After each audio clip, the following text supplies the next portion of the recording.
ہم نے رب کے حکموں کو توڑا، ہم نے پرواہ ہی نہیں کی۔ ہم سمجھے دنیا میں آئے ہیں تو ہماری دنیا ہے، آوارہ ہوں، خواہشات نفس کے مطابق زندگی گزاریں، آنکھیں بے حیائی میں لگی رہیں، سوچیں آوارگی میں لگی رہیں، کان نغمے سنتے رہے، زبان جھوٹ بکتی رہی، ظلم و جبر کا بازار گرم رکھا، عصمتیں عزتیں پامال کرتا رہا، لوگوں کا مال لوٹتا رہا، حق غصب کرتا رہا، کلیجی اور دل چیرتا رہا، لوگوں کو زخمی کرتا رہا، لوگوں کے جذبات سے کھیلتا رہا، پرواہ نہیں کی کہ یہ دنیا ہے، امتحان گاہ ہے، چند دنوں کے لیے آئے ہیں، اللہ کے حضور پیش ہونا ہے، عملوں کا حساب ہونا ہے۔ اب جب وہ دیکھیں گے کہ ہمارے ساتھ کیا ہونے والا ہے تو ان کے چہرے پہلے بگڑ جائیں گے۔ کیوں؟ وہ گمان کریں گے کہ ان کی ریڑھ کی ہڈی توڑ دی جائے گی، ایسے عذاب آئیں گے جس طرح کسی کی ریڑھ کی ہڈی ٹوٹ جائے تو اس کا چہرہ شگفتہ گلاب تو نہیں ہوتا، اس کا چہرہ جو ہے وہ تو کس قدر مرجھایا ہوا ہوتا ہے۔ تو اللہ ارشاد فرماتا ہے اس طرح ان کے چہرے ہوں گے۔ ابھی عذاب آیا نہیں ہے لیکن چہرے پہلے اترے ہوئے ہوں گے، اور جب عذاب کی بھٹی میں ڈالے جائیں گے، اللہ اکبر، اور وہ سخت عذاب، حضور نے جبریل امین سے پوچھا مجھے جہنم کے عذابوں کا ذکر سناؤ۔ عرض کی حضور سب سے ہلکے عذاب کی کہانی سناتا ہوں، اور وہ یہ کہ جہنمی کے پاؤں میں آگ کا جوتا رکھا جائے گا، باقی پورا بدن اس کا سلامت ہوگا۔ یہ سب سے ہلکے عذاب کی کیفیت ہے۔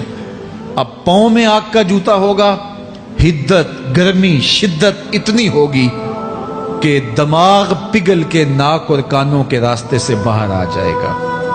پاؤں میں رکھے ہوئے جوتے کی گرمی دماغ کو ایسے چڑھے گی کہ وہ پگھل جائے گا اور ناک اور کانوں کے راستے سے باہر آ جائے گا۔ تو اللہ کے عذاب کے خوف سے چہرے بگڑ جائیں گے، حالت سلامت نہیں رہے گی۔ یہ بات ذہن میں رکھیں کہ اللہ جس کو جہنم میں ڈالے گا اس کو اس صورت میں نہیں ڈالے گا، یہ محمدی صورت ہے، یہ شکل اس کی چھین لی جائے گی اور اس کی شکل بڑی کر دی جائے گی۔ اس کا ایک ایک دانت احد پہاڑ جتنا ہوگا۔ احد پہاڑ کا پھیلاؤ 15 کلومیٹر پہ ہے، 15 کلومیٹر کا ایک دانت، اور 32 دانت کتنے ہوں گے تو منہ کتنا بڑا ہوگا۔ اس کو اتنا بڑا اس لیے کیا جائے گا تاکہ وہ عذاب کی تکلیف زیادہ سہے۔ 70 گز موٹی کھال ہوگی، اور کھال جل جائے گی تو اللہ قرآن میں فرماتا ہے ہم نئی کھال دے دیں گے تاکہ عذاب کی تکلیف اس کو گوارا کرنی پڑے۔ پھر چیخے گا، چلائے گا، ہائے مجھے پانی دو، پانی دو، پیاس کی شدت ہے۔ 70 سال تک تو اس کی کوئی آواز ہی نہیں سنے گا۔ 70 سال کے بعد داروغہ جہنم چیخ کر کہے گا کیا مانگتا ہے؟ وہ بولے گا مجھے پانی چاہیے۔ کہا جائے گا تو بے بھی ملتا ہے پانی۔ پھر داروغہ جہنم اسے پانی دے گا، کوکا کولا کی بوتل دے گا یا پیپسی تھما دے گا یا منرل واٹر کی بوتل دے گا؟ نہیں، قرآن بتاتا ہے اسے مائے حمیم دیا جائے گا، کھولتا ہوا پانی، اور وہ اتنا گرم ہوگا جب پینے کے لیے چہرے کے قریب کرے گا اس سے اٹھتی ہوئی بھاپ کی وجہ سے چہرے کی کھال ادھڑ کے اس کے اندر گر پڑے گی، لیکن اس کے باوجود اس کو پینا پڑے گا۔ اللہ فرماتا ہے یہ دنیا ہی سب کچھ نہیں ہے، سمجھ لیا یہی سب کچھ ہے، آخرت کو بھول گئے، صبح اٹھے کام پہ چلے گئے، شام آئے آوارگی میں چلے گئے، صدائیں آتی رہی حی علی الصلاۃ حی علی الفلاح، کوئی پرواہ نہیں کی، نہ پیشانیوں نے سجدے کیے، نہ سوچوں میں پاکیزگی آئی، زندگی یوں گزار کے چلے گئے۔ ایسے نہیں، کہا ایک وہ ہوں گے جن کے چہرے شگفتہ گلاب ہوں گے، ایک وہ ہوں گے جن کے چہرے بگڑے ہوئے ہوں گے۔ اللہ اکبر، کلا اذا بلغت التراقی، یہ تو قیامت کا منظر ہے نا، قیامت سے قبل بھی ایک منظر ہے، اللہ اس منظر کو بھی بیان کر رہا ہے، کلا اذا بلغت التراقی، ہاں جب جان گلے کو پہنچ جائے گی۔ اے انسان تیرے اوپر وہ گھڑی بھی آنے والی ہے، وہ وقت بھی آنے والا ہے جب سانس اس ہنسلی میں اٹک جائے گا، جب سینے سے بھی سانس اوپر چلی گئی، اب ڈاکٹر بھی لا علاج قرار دے رہے ہیں کہ اب علاج نہیں رہا ہے، جان بس اب نکلنا چاہ رہی ہے، اور کہا جائے گا کوئی جھاڑ پھونک والا بلاؤ۔ اب ڈاکٹروں نے تو جواب دے دیا، اب سانس اٹک گئی گلے میں، چند لمحوں کی مہمان ہے، اب ڈاکٹروں نے کہا اب ہماری جانب سے لا علاج ہو گیا، اب لے جاؤ اس کو گھر یا وینٹیلیٹر پہ ڈال دیتے ہیں اس کو، بس اب ہماری جانب سے کوئی اس کا علاج نہیں ہے. اب گھر والے روتے ہیں, کہتے ہیں کوئی جھاڑ پھونک والا لاؤ, کوئی دم والا لاؤ, شاید وہ کوئی دم کرے تو اس کی جان میں جان آ جائے. ڈاکٹروں نے تو لا علاج قرار دے دیا. وَظَنَّ عَنَّهُ الْفِرَاقِ. اللہ فرماتا ہے یہ تو جھاڑ پھونک والے کو ڈھونڈ رہے ہیں, لیکن جس کی سانس یہاں اٹکی ہے وہ سمجھ گیا ہے اب موت آ گئی ہے. اس کو یقین ہو گیا ہے کہ اب موت کے لمحے آ گئے ہیں, اب میں بچ نہیں پاؤں گا. اب آنکھیں تاڑے لگی ہوئی ہیں. وَالْتَفَّتِ السَّاقُ بِالسَّاقِ. پنڈلی پہ پنڈلی چڑھ رہی ہے. جب موت آ جاتی ہے تو پھر پنڈلی سے پنڈلی لپٹ جاتی ہے, اس کو پھر جدا کرتے ہیں اور جدا کر کے دونوں انگوٹھے باندھ دیتے ہیں تاکہ پنڈلی کے اوپر پنڈلی نہ چڑھے. اللہ وہ منظر بیان کرتا ہے, صاحب یہ وقت آنے والا ہے جب دونوں انگوٹھے باندھ دیے جائیں گے, جب ناک میں روئی ٹھونس دی جائے گی, جب چٹے لباس میں کفن دیا جائے گا, جب غسال کے سامنے بے بس پڑے ہوں گے, وہ چاہے یہ بازو اٹھائے چاہے یہ بازو اٹھائے, گرم پانی ڈالے یا سرد پانی ڈالے, جب بس پڑے ہوئے ہوں گے جو ہے وہ غسل دینے والوں کے, اور ناک میں روئی ہوگی اور دونوں انگوٹھے آپس میں بندھے ہوں گے. یہ محل, یہ ماڑی, یہ کوٹھیاں, یہ بنگلے جس کو سویر شام لگ کے حلال حرام کی تمیز کیے بغیر بنایا تھا, غوث اعظم رضی اللہ تعالیٰ عنہ بولے مکان بنا رہا ہے, بسیں گے اور حساب تو جا کے دے گا. اور یہ تو ایک رات بھی تجھے اس گھر کے اندر نہیں رکھیں گے کہ چلو ایک رات مہمان رکھ لیں. کہتے ہیں نہیں نہیں, مہمانوں نے بھی جانا ہے تو جلدی کرو, اس کو سپرد کراؤ. وہ تو تیرا لباس بھی پھاڑ کے اتاریں گے, خود غسل دینے کے لیے تیار بھی نہیں ہے. تجھ سے خوف آنے لگا ہے, جاندی واری ڈرونا بنے ہوتے, ہاتھ نہ لاندے ڈر دے, جنہ لئی تو پاپ کمائے اج کتھے نہیں تیرے کر دے. آج تو وہ تیرے ساتھ تجھے غسل دینے کے لیے آمادہ نہیں ہے. وَالْتَفَّتِ السَّاقُ بِالسَّاقِ. جب پنڈلی پہ پنڈلی چڑھنے لگ جائے گی, إِلَىٰ رَبِّكَ يَوْمَئِذٍ الْمَسَاقُ. اس دن تیرے رب کی طرف ہی لوٹ کے جانا ہے. فَلَا صَدَّقَ وَلَا صَلَّىٰ. اس نے نہ تو سچ مانا اور نہ نماز پڑھی. وَلَٰكِنْ كَذَّبَ وَتَوَلَّىٰ. ہاں جھٹلایا اور منہ پھیر کے چل پڑا. ثُمَّ ذَهَبَ إِلَىٰ أَهْلِهِ يَتَمَطَّىٰ. پھر اپنے گھر کو اکڑتا ہوا چلا. اولا لَكَ فَأَوْلَىٰ ثُمَّ أَوْلَىٰ لَكَ فَأَوْلَىٰ. تیری خرابی آ پہنچی, ہاں تیری خرابی آ پہنچی. اَيَحْسَبُ الْإِنسَانُ أَن يُتْرَكَ سُدًى. انسان دنیا میں یہ گمان کرتا ہے اس کو سدا چھوڑ دیا جائے گا. سدا عربی میں ایسے اونٹ کو کہتے ہیں جس کی مہار کسی کے ہاتھ میں نہ ہو. شترے بے مہار, جہاں مرضی جس گھاٹ سے چاہے پانی پیے, جہاں سے مرضی چارہ لے, تو شترے بے مہار کو کہتے ہیں سدا. تو یہ انسان بھی گمان کرتا ہے کہ میں بھی سدا ہوں, مجھے کوئی کیوں پوچھے, میرے جذبات پہ کوئی کیوں قدغن لگائے, مجھے کیوں روکے کوئی.